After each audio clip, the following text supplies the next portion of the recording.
الحمد للہ وحدہ والصلاة والسلام علی من لا نبی بعدہ اما بعد فاعوذ باللہ من الشیطان الرجیم بسم اللہ الرحمن الرحیم۔ University of science and technology بنوں کے تمام امپلائیز جو ہیں وہ بنوں پریس کلب کے ہمارے جو صحافی برادری ہیں ہم ان کے شکر گزار ہیں۔ انہوں نے ہمیں وقت دیا،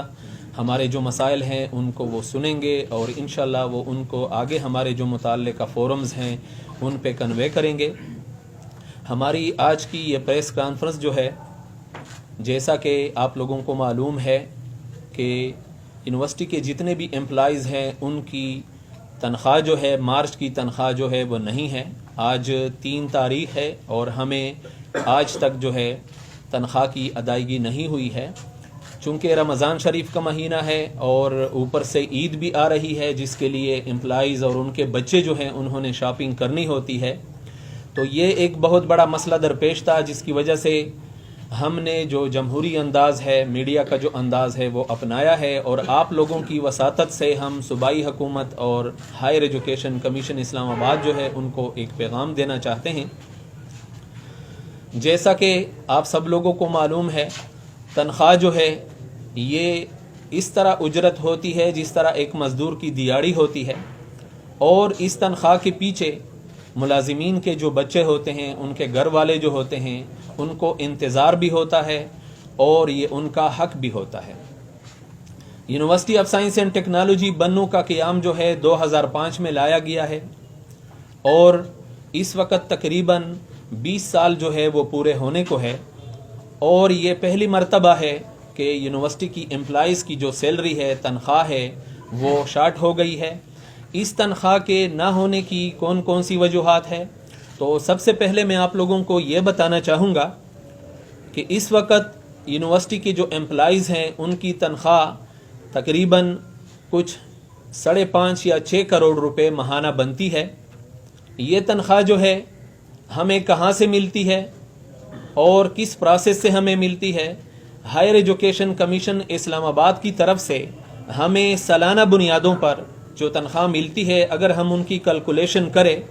تو ہمیں 28 کروڑ اور 70 لاکھ روپے جو ہے سالانہ ملتے ہیں، جبکہ امپلائیز کی جو تنخواہ ہے اس وقت وہ 76 کروڑ روپے بن رہی ہے۔ 76 کروڑ جو ہے ہماری سالانہ تنخواہ ہے، اور ہمیں جو گرانٹس اور جو چیزیں ملتی ہے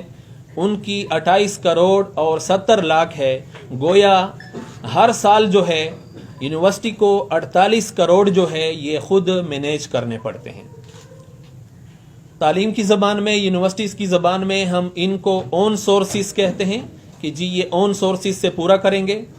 اون سورسز ہمارے کیا ہیں؟ اون سورسز میں ہمارے اسٹوڈنٹ کی فیسیں ہیں، ان کی سیمسٹر کی فیس ہوتی ہیں، ایگزامز ہوتے ہیں، یا ہماری جو کچھ پراپرٹیز ہیں، آپ لوگ بنوں کے رہنے والے لوگ ہیں، ہمارے جو شاپنگ پلازے ہیں، ان سے ہمارا جو سورس آتا ہے وہ پھر ان ملازمین کے ان تنخواہوں کے ساتھ ایڈجسٹ کیا جاتا ہے۔ لیکن سوال یہ پیدا ہوتا ہے کہ ہماری یہ آمدن جو ہے یونیورسٹی کی اور اس کا جو خرچہ ہے، اس میں یہ اتنا ڈیفرنس، یہ نوبت کیوں پہنچی ہے؟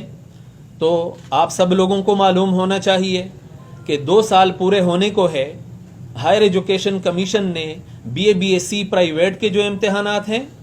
اور M A M S C جو پرائیویٹ ڈگری لوگ کرتے تھے ان پر پابندی لگائی ہے، اور یہ تقریباً 2 سال سے ہمارا آمدن کا جو سب سے بڑا ذریعہ تھا یہ بند کر دیا گیا ہے۔ اس کے بعد گزشتہ ادوار میں آپ لوگوں کو پتہ ہوگا کہ یونیورسٹیز کی جتنی بھی سیلریز ہیں جن کو ہم ریکرنگ گرانٹ کہتے ہیں، ان پر حکومت نے 50% جو ہے وہ کٹنگ لگائی تھی، اور اس کی وجہ سے اس وقت جو ہے یونیورسٹی کے ملازمین جو ہے وہ اپنی تنخواہوں سے محروم ہے۔ یونیورسٹی کے ملازمین کو صوبائی حکومت کی طرف سے یا ہائر ایجوکیشن کمیشن اسلام آباد کی طرف سے کہا جاتا ہے کہ جی آپ لوگ اپنی ریونیو جو ہے جنریٹ کریں، طلباء کی جو فیسیں ہیں وہ بڑھائیں۔ اب سوال یہ پیدا ہوتا ہے کہ ضلع بنوں جیسا پسماندہ علاقہ یا اس کے ساتھ جو بیلٹ ہے، میرلی میران شاہ ہے، لکی ہے، یا کرک ہے، یا اور جو علاقے ہیں، کیا یہاں جو غربت کی شرح ہے وہ کتنی زیادہ ہے؟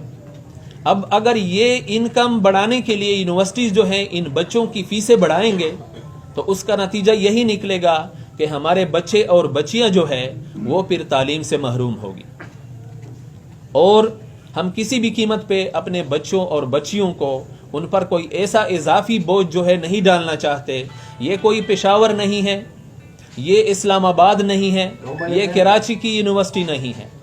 یہ بنو اور اس کے جو نواحی علاقے ہیں یہ ان کی یونیورسٹی ہے, اور یہاں آبادی جو ہے ان کی اکثریت غریب لوگوں پر مشتمل ہے. تو اب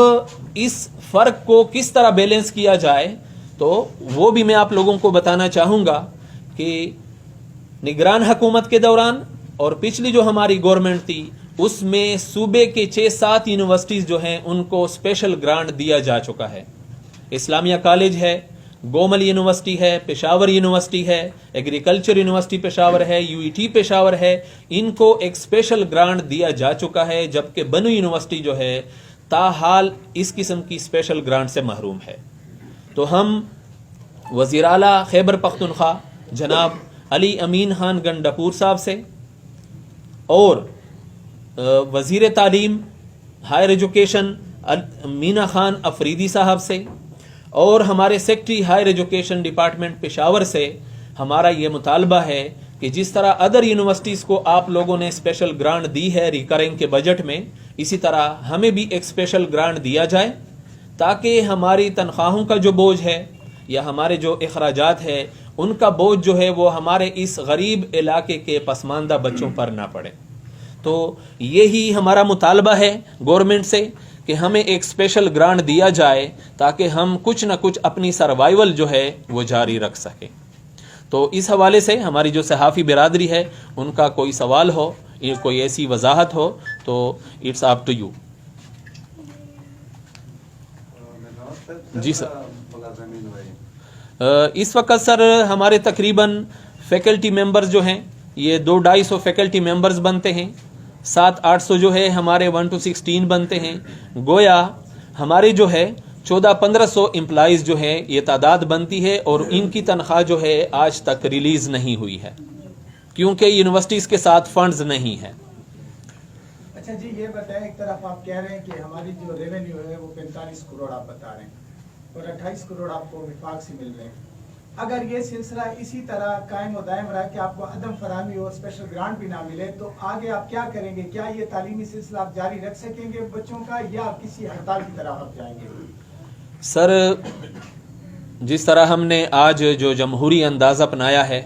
یا میڈیا کے تھرو جو ہے ہم نے اپنا ایک انداز اپنایا ہے, ہم کسی سٹرائک کی طرف نہیں گئے ہیں, نہ کوئی توڑ پھوڑ کی ہے, نہ روڈ بند کی ہے, کیونکہ یونیورسٹی کے جو پروفیسرز ہوتے ہیں, امپلائیز ہوتے ہیں, سفید پوش طبقہ ہے, تو ہم حد الوسع جو ہے کوشش کریں گے کہ ہم اپنی جو تعلیمی سرگرمیاں ہیں, بچوں کی جو تعلیمی سرگرمیاں ہیں, ان کو کسی بھی صورت متاثر نہیں کریں گے. البتہ اس کے لیے ہم صوبائی حکومت سے جو مختلف ہم مطالبے ہیں, ان کا جو انداز ہیں, ہم ان کی طرف جا سکتے ہیں, لیکن ہماری کوشش ہوگی کہ کم از کم ہمارے بچوں اور بچیوں کا جو تعلیمی مستقبل ہے وہ خراب نہ ہو. اس کانفرنس سے پہلے کیا کسی سیاسی یا کوئی گورنمنٹ کے اہلکار نے آپ سے رابطہ کیا ہے کہ آپ کے مطالبات ان کے سامنے رکھے گئے ہوں؟ چونکہ یہ ہمارا دوسرا دن ہے اور ہم نے یہی مناسب سمجھا کہ جی اس وقت سوشل میڈیا کا دور ہے, الیکٹرانک پرنٹ میڈیا کا دور ہے, تو جب ہمارے مشران کو, ہمارے صوبائی جو حکومت ہے ان کو پتہ چلے گا تو وہ اس چیز کے لیے ضرور کوشش کریں گے. اور ہماری یہ کوشش ہے کہ ہمارے بنوں کے جو ایلڈرز ہیں, مشران ہیں, ہم ان کے لیے بھی وفد تشکیل دے رہے ہیں کہ ہم ان سے بھی بات کریں کہ وہ ہمارے لیے ہماری آواز جو ہے وہ آگے تک پہنچا سکیں. مالی معاملات میں کچھ بے ضابطگیوں کی نشاندہی بھی ہو چکی ہے اور یہ شکایات سامنے آ رہی ہے, اس کے بارے میں آپ کیا کہیں؟ بالکل آپ کی بات ٹھیک ہے. پاکستان کے جو حالات اس وقت آپ دیکھ رہے ہیں, کوئی بھی ایسا محکمہ نہیں ہے جہاں مالی بے ضابطگی نہیں ہوتی. مالی بے ضابطگیاں ہیں, ان کی انکوائریز چل رہی ہیں, اور ان پہ بھی ہم نے بالکل ہمارے جو ایسوسییشنز ہیں, امپلائیز ہیں, ہماری اس کے لیے ٹاسک کمیٹی ہم نے بنائی ہوئی ہے کہ جی کہاں ہمارے لوپس ہیں, کہاں ہماری ایسی باتیں ہوئی ہیں جس کی وجہ سے ہم اس نوبت پہ پہنچے ہیں. جی ہم نے سوشل میڈیا پہ یہ باتیں گردش کر رہی ہیں کہ بن یونیورسٹی کے 3 ارب روپے پڑے تھے, تو 3-4 سال میں یہ پیسے کس طرح نکالے گئے, اور آپ